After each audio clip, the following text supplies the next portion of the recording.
Hello everybody, it's Mr. Wolfie, and today I was going to talk about a couple things that are kind of important that I think are kind of big deals that are going on lately.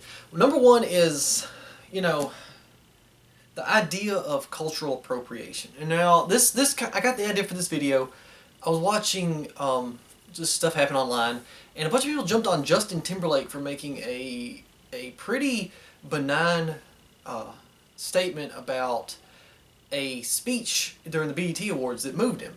And, a small segment of the population jumped on him and said something along the lines of the fact that he was all about appropriating black culture and that he needed to be ashamed of himself and just, I don't know. He got attacked by, it was actually a very small group that attacked him because a lot of the people that the small group was saying they represented actually came to Justin Timberlake's defense because a lot of people actually like Justin Timberlake, and it's not like a fake like, it's like a legitimate, he seems like a pretty straight up guy and they stand up for him. So I liked that I saw that. But I was really just wanting to address the concept of cultural appropriation in general, like, and the way people, I don't understand what that actually means.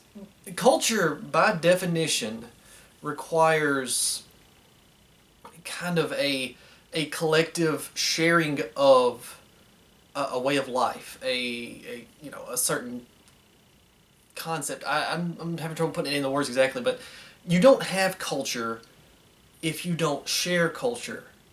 So it's impossible to appropriate a culture unless you're physically saying you don't have it, you're not allowed to have this culture that you had anymore. I'm taking it from you and it's mine now. That is appropriation. It's taking it. Now, if you are injecting yourself into a culture, if you are becoming one with it, if you are sharing it among others, kind of like how Justin Timberlake did with a lot of his music and the way, he performed with African American singers and songwriters and things, then you're not appropriating the culture, you're just embodying it. You're introducing it to more and more people. And I don't understand why so many people think that's bad.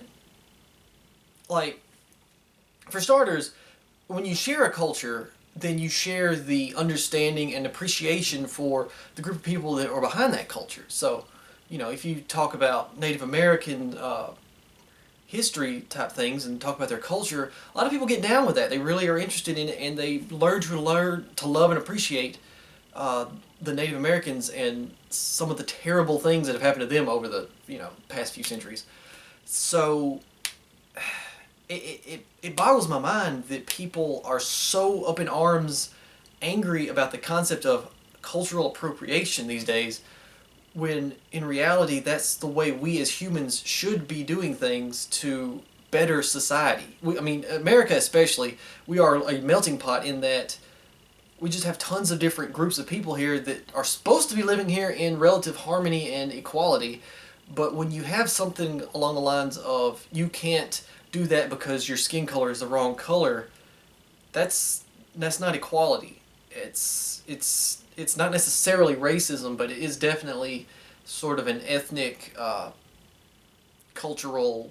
I don't know the word I'm looking for. It's wrong to say have this skin color, you only can have this culture. And I never really understood that either.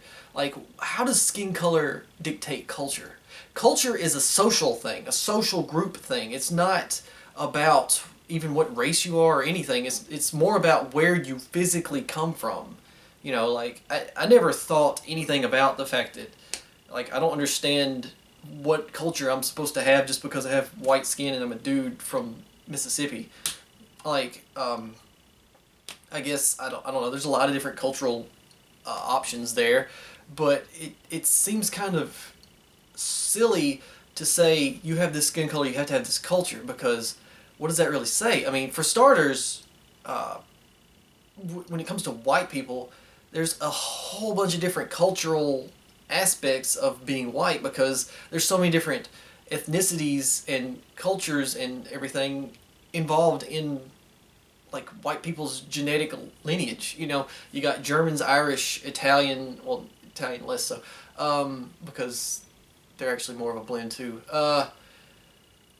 Anglo-Saxon, it's large groups of people with lighter skin that make up what you know as white these days. So basing it solely on a skin color aspect is really weird, and it shows a lack of understanding, a lack of intelligence related to humans in general. And I can't get behind that way of thinking. Like I don't understand why, but just because I'm a white guy, I can't like certain kinds of food or prepare certain kinds of food a certain way. Like if I want to cook an authentic Mexican dish, I'm gonna do it. You can't tell me I'm appropriating their culture by making food the way I like to make food.